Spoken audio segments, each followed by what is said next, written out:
And we're live here in Nourish, Heal, and Thrive. We have another exciting interview. I have Jeffrey Frankel here, and he is a health and cancer coach.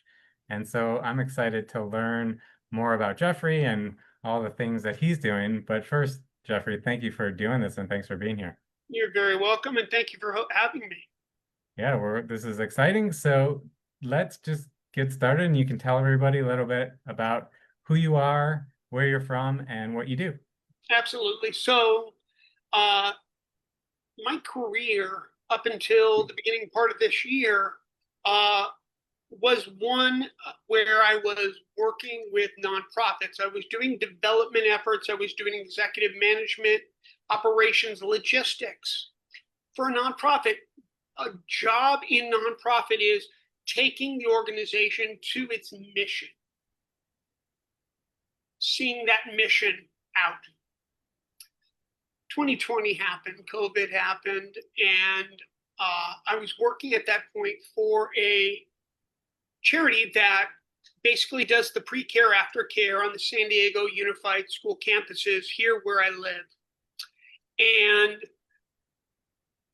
they sent me home initially for a week, then 2 weeks, then God knows how long.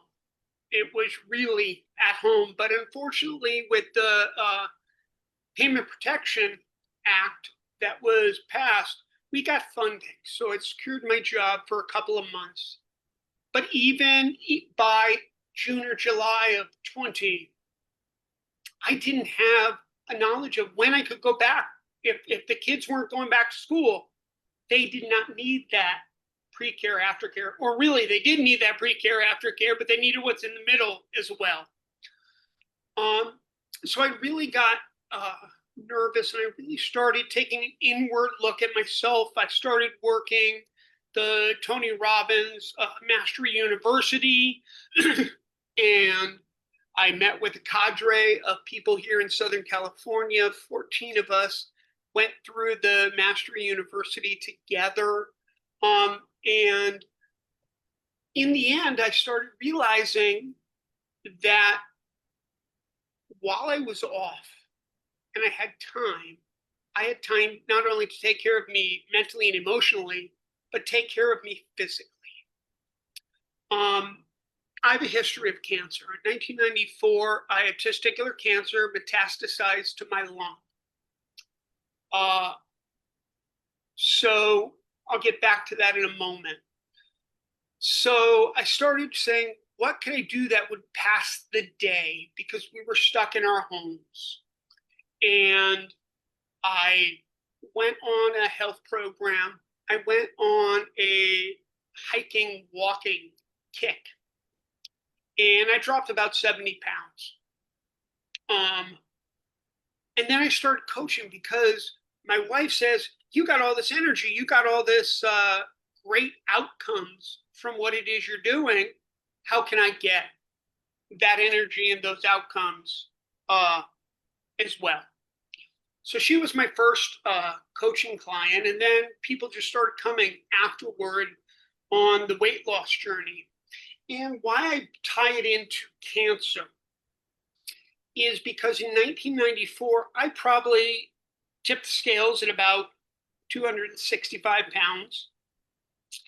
And by the time my first stint in the hospital was 28 days, many of which I did not consume any food. I just consumed what they were feeding me through the tubes.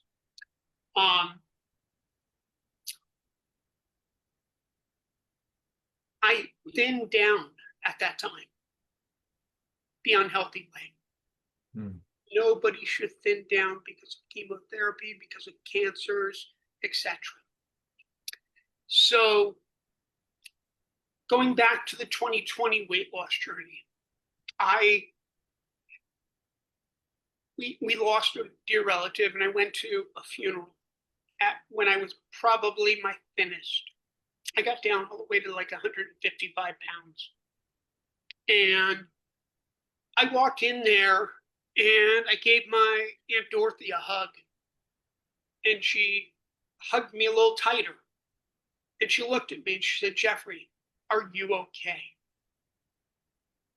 because even she remembered what 1994 was, when I dramatically dropped that amount of weight for the wrong reasons. So 2020, I started doing all of this stuff. And I'm one of those Tony Robbins workshops. I started journaling, and I had always been a journaler. In fact, I journal when I was sick in '94. And what I started doing was writing. Go from journaling to writing, from writing to proofreading. And this is what came from that book called But I'm a Good Me. But I'm a Good Me, you can grab it on Amazon, but you can also email me at butimagoodme@gmail.com if you have any questions. Another part of the journey in writing this book was recognizing that in 1994, when I was hooked up to life support, 12 days in ICU, I had to relinquish control, whether I knew it or not. And I'm telling you, I didn't know it. Somebody snatched it from me. And really, when I look at it, I say, how can we make things better for people that are going through not just a health journey, but a cancer journey? Because obviously, if I was a fit 180-pound person, as I am now, the disease would affect me differently than me being 270 pounds and overweight. So I started realizing that, a lot of what I said at that point was I kept weight on because if I have another bout of cancer, I need to have that weight because that's what kept me here. And then that juxtaposed with on a healthy body, you can deal with so much more. So I started working with Testicular Cancer Foundation, with Testicular Cancer Awareness Foundation, with Sharp Healthcare down here, to really go in and do things for cancer survivors, dealing with that emotional and mental side of their cancer journey. What I'm doing right now is, unfortunately, my mother's not well. She's going through a journey of her own, a cancer journey of her own, pancreatic cancer. And if you know anything about pancreatic cancer, it's not the best diagnosis. So having the time right now to go back and forth from San Diego to Los Angeles, to be able to look her in the eye, and when she made a comment to the physician last week, it was my father, my mother, and I in the hospital room. And she says, you're here, you're talking to 2 cancer survivors and one who only hopes that she can be a cancer survivor too. So working with people and really understanding what they're going through with the treatment, what their side effects are. For example, in my mother's case,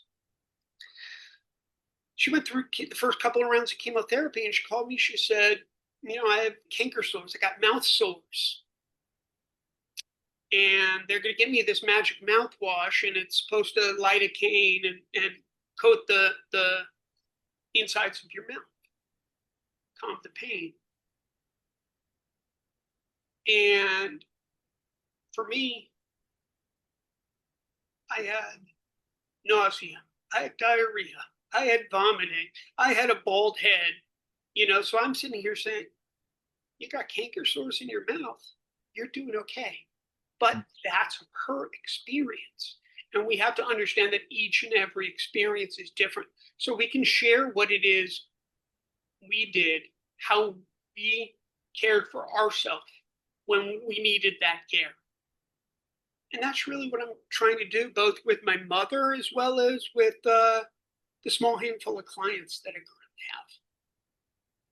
Well, amazing. So thank you for sharing this journey of yours. It's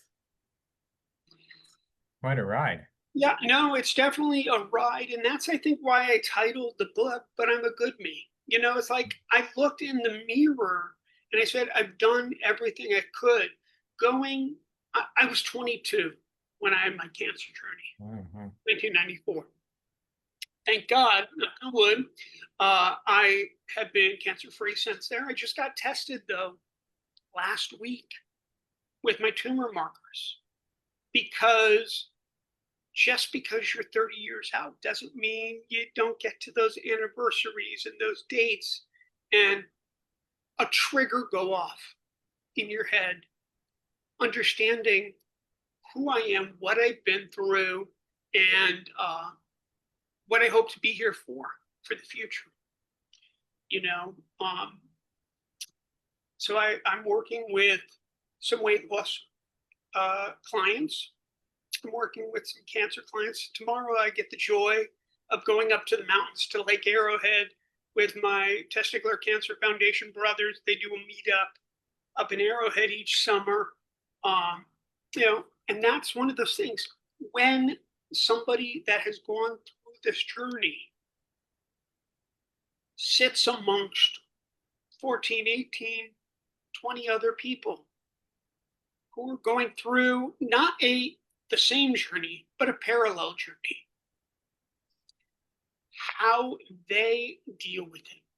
I've learned so much from my TC brothers, as I call them.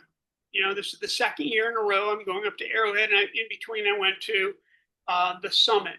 And one of the things that happened at that summit was, you know, they looked at the fact that I took time to share my story.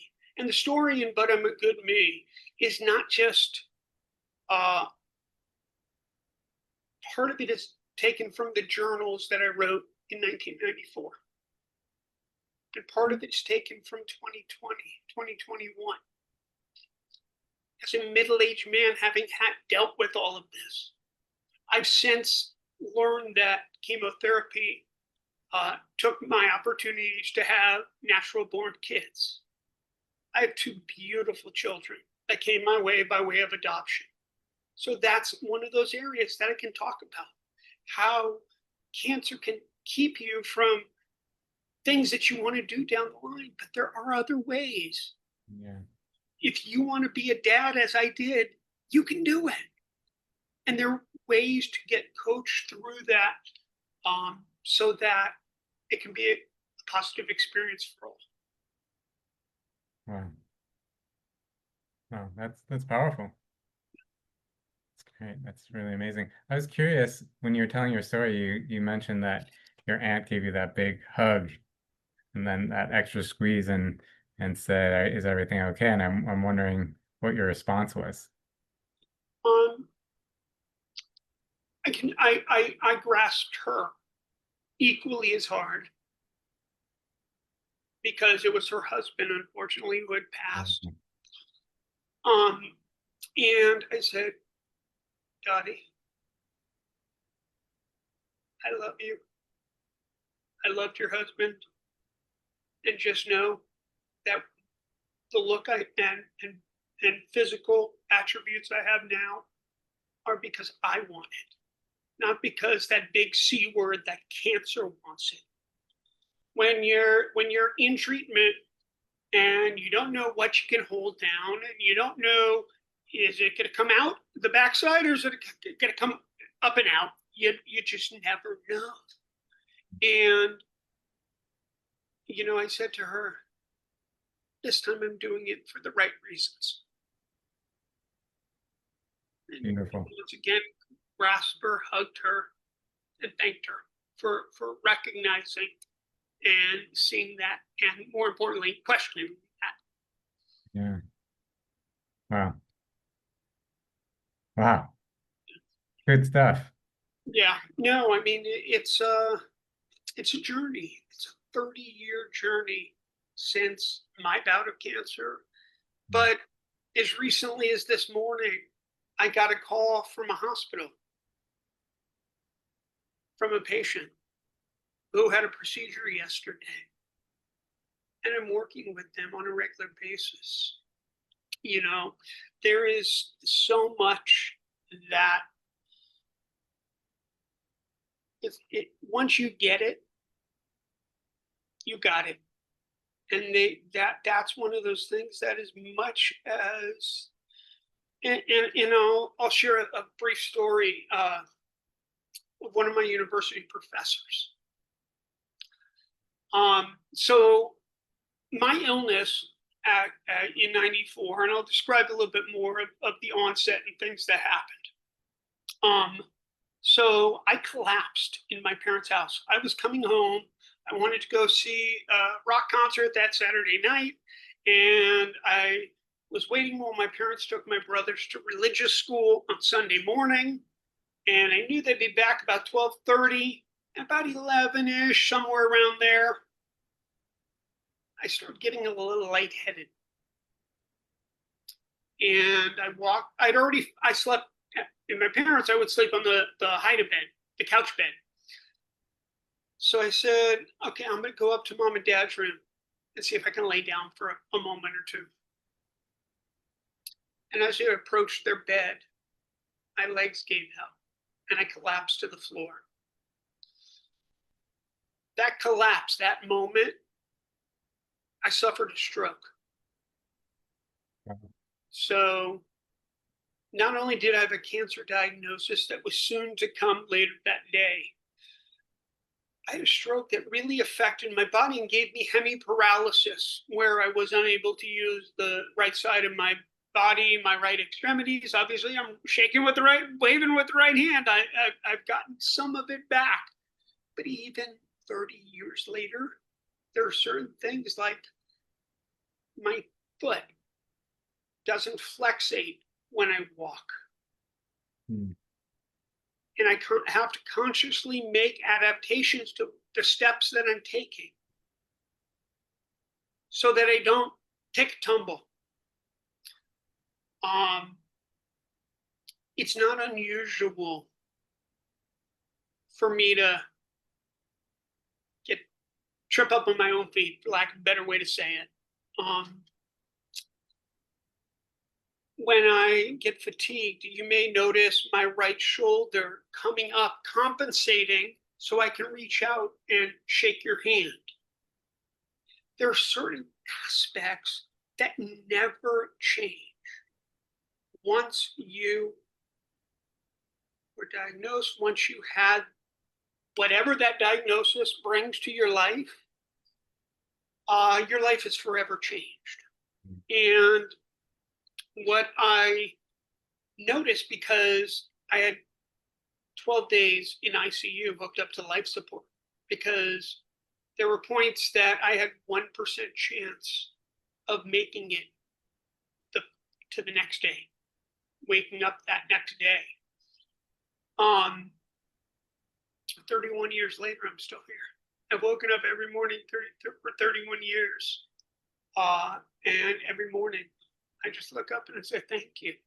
You know, you've given me a second chance. You've given me a family that I knew that I wanted.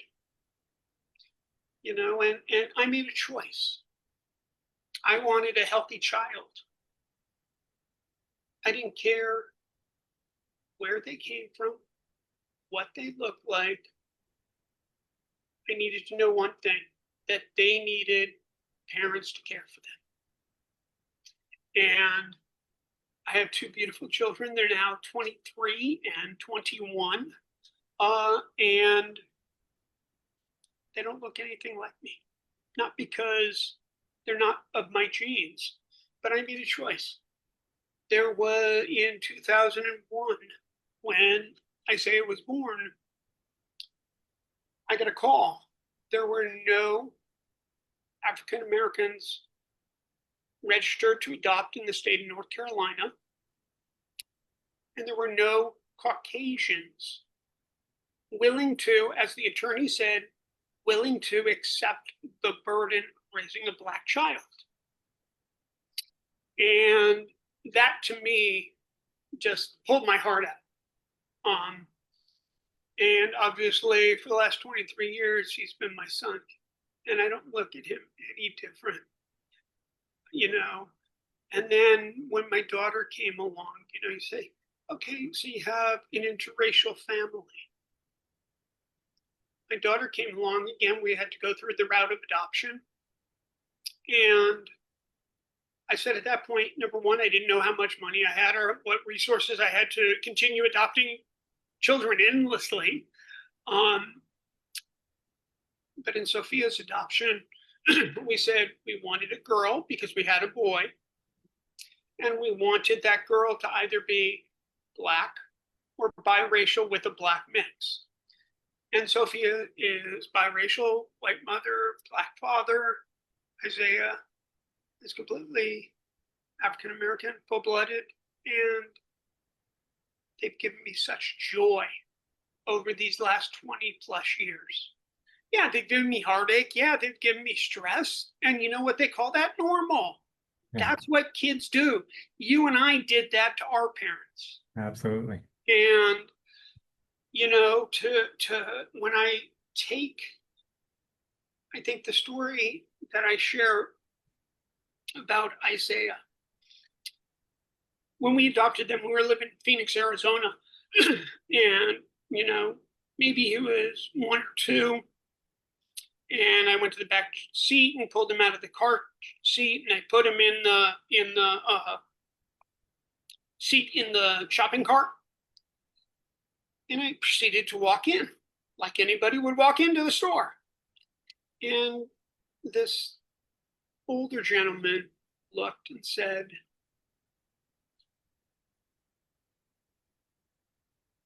mouth shut, but you could tell the brain was operating. And I answered. I didn't answer a question because he didn't ask a question. I just said, what's wrong? You've never seen a Black kid with a white papa? So Isaiah was about 2 at that point. We then, when Isaiah hit 5th grade, we moved to San Diego. And once again, we're at a grocery store, and he's already by this point 8 or 10. So the need to stay close by is not as apparent, but a good parent would say, hey, hold on to the cart.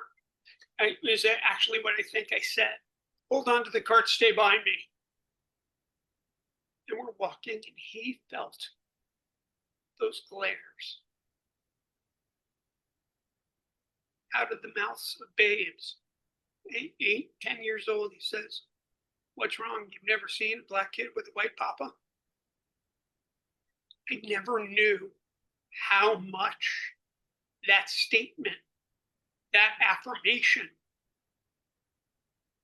meant to him until I heard him repeat it years later. So, But I'm a Good Me, the book, is my whole life.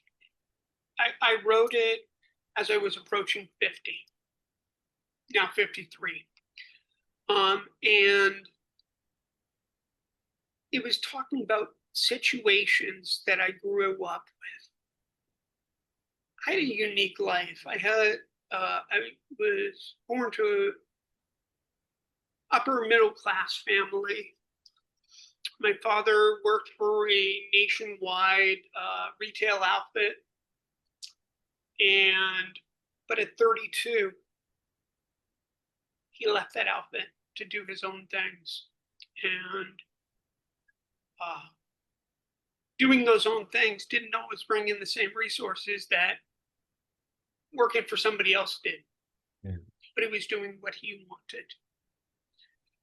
So this journey over the last 5 years of finding my health once again, finding my voice in this book and finding my passion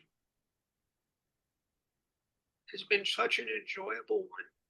And like I said, only this past early part of the summer did I leave nonprofit completely.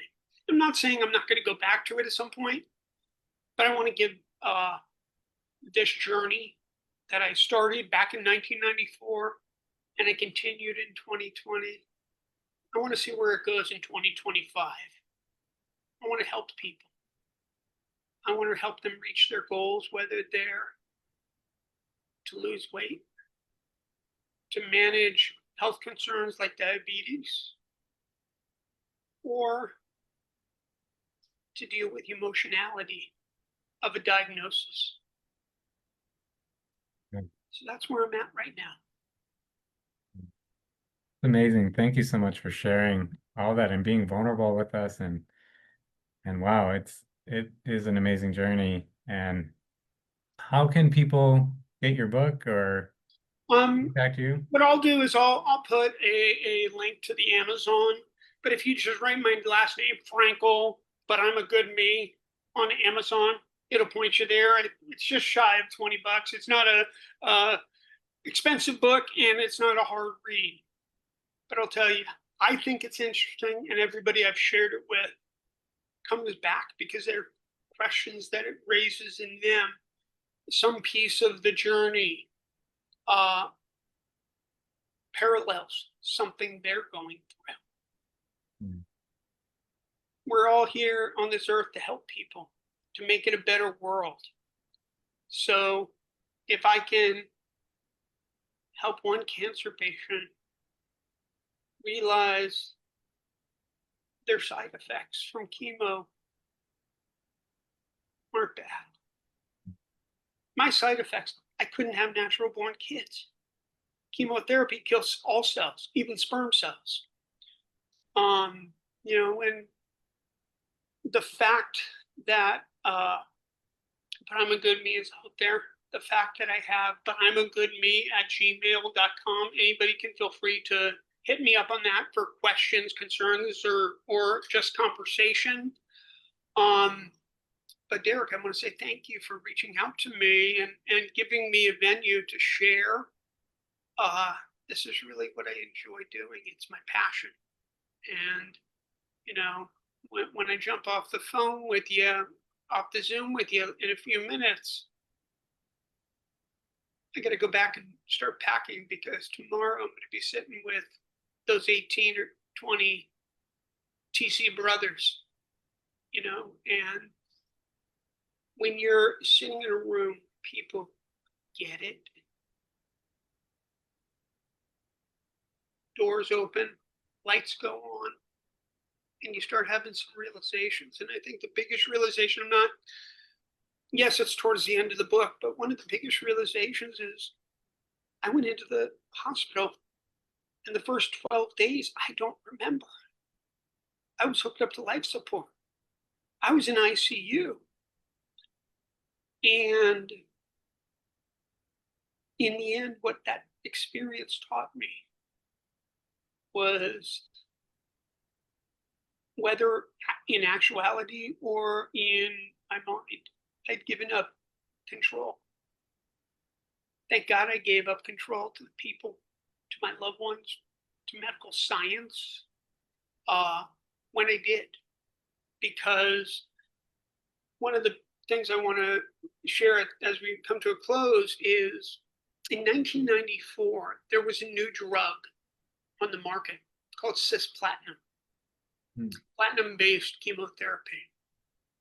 And basically, while I lied there in ICU, they said to my parents, we have this new clinical trial. We don't know what it will do. And their answer was, if we don't do it, he's going to die. What's the worst thing that happens? He dies. So if this gives even an inkling of a chance for success, for recovery, for life, then we're going to do it. So in 1994, the chemo cocktail I had was a mix of cisplatin. In April this year, when I sat with physicians from MD Anderson and Sloan Kettering at the Testicular Cancer Foundation Summit, out of their mouths, they said cisplatin and the BEP treatment, that is what they call it now, just initials, is the gold star of service with this type of cell. So the ability to know that it saved my life, but also the ability to know that me being willing to do that, or my parents being willing to put me in that clinical trial. I think of all the hundreds of thousands of other young men who've been saved because they now have this gold standard. Mm. So there's so much to my story. Half hour just isn't enough, but I hope I've been able to share a little bit. And if you want to inquire, don't hesitate to reach out to me. And once everything posts, I'll give both the email link and the book link. Yeah, yeah, Jeff. Yeah, we'll have you put your links in the comments so everyone can connect with you and get your book. And wow, what a great story. I'm so glad we had this opportunity to chat and get to know you and allow you to share your story here. Just an amazing journey. Jeffrey, I think I can listen to you all day, share some of those stories. So thank you so much. Just hang out. We'll talk a little bit after we sign off. But is there any final words you want to leave everyone with?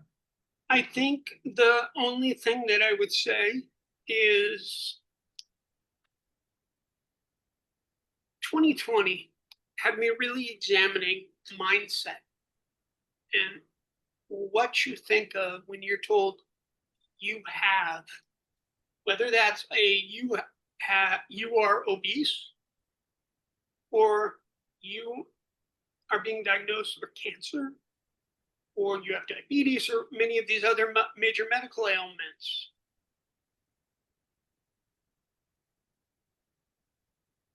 It doesn't have to take 30 years to twist things and see the benefits as I just described. That clinical trial, the medication that they gave me that not only saved me, but thousands of others. And reality wise, if I can help them, it's like the old story of the starfish, that they keep throwing back in the water. Well, I helped that one. So my goal right now is to help see my mom come to recovery, God willing, and do the same for all my clients. So thank you. Awesome. Yeah. So if you resonate with Jeffrey and you want to connect with him, maybe be a client of his, reach out. He'll put his links in the comments and definitely check out his book. And yeah, thanks everybody for watching. Thank you, Jeffrey, for doing this. And yeah, we'll see everybody at the next one. Take care, everyone.